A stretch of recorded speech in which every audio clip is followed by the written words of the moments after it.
Transporta un mašīnu zinību fakultāte ir viena no lielākajām fakultātēm augstskolā. Šeit studē vairāk kā 1200 studentu.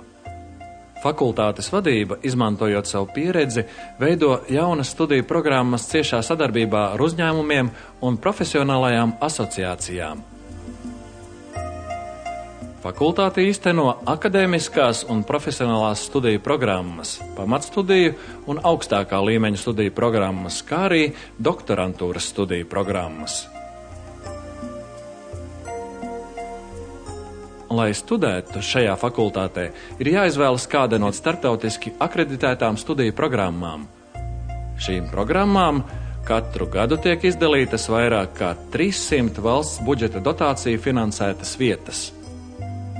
Katrs var izvēlēties sev piemērotāko apmācības veidu – pilna laika dienas vai nepilna laika neklātienes un vakara studijas.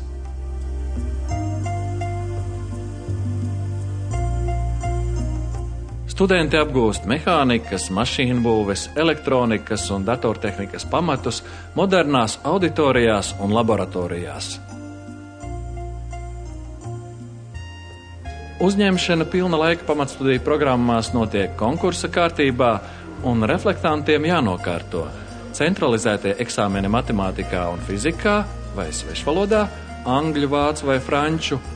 Atestētā zemākā pieļaujamā atzīme ir 4.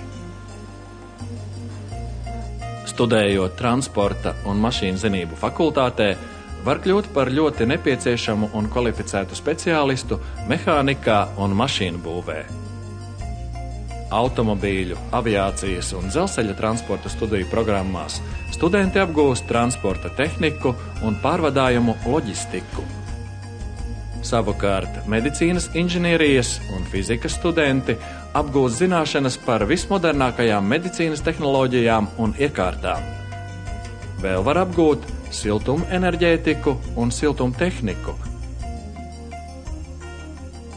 kā arī kvalitātes vadību. Fakultāti raksturotās absolventi. Viens no viņiem – Andris Dambis, automobīļu Oskar radītājs.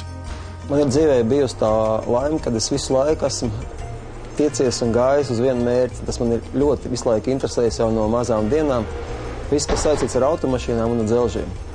Un man bija ļoti viegli izvēlēties savu specialitāti un savu mācību iestādi. Un es zināju jau skolas laikos, ka es būšu inženieris un ka es būšu autoinženieris. Un esmu pēc augstskolas sācis taisīt mazākas, lielākas sporta mašīnas. Esmu remontējis un palīdzējis remontēt ielas automašīnas. Un visu laiku man ir interesējis radošā lieta, inženieru lieta, un tā zināšanas, ko es ieguvu toreizējā Rīgas Politehniskā institūtā, man ikdienā līdz pat šai dienai ir ļoti noderīgas, un es tagad pāršķirstu to laiku grāmatas un sekoju līdz mūsdienu tehnoloģijām. Un patiešām tā fundamentālā zināšanas, kas tajā brīdī man tika galvā ielikt ar labiem pasniedzējiem, viņas ikdienā man visus šos gadus ir patiesi bijuši vajadzīgas. Ir lietas, kuras parāda vai pamāca dzīvi, un ir lietas, kuras tiek iemācītas un galvā ieliktas jau studiju laikos, un tās ir ļoti, ļoti svarīgas. Un, ja to visu saliek kopā, tad var uztaisīt tādu auto kā šis, kas man ir aiz muguras, ar kuru var tālu pa smiltīm pabraukt, un salikt kopā viss to, kas šodien ir ļoti svarīgs jebkuram inženierim, ja? Tā radošā domāšana ar praktisko realizāciju. Nāc un studē RTU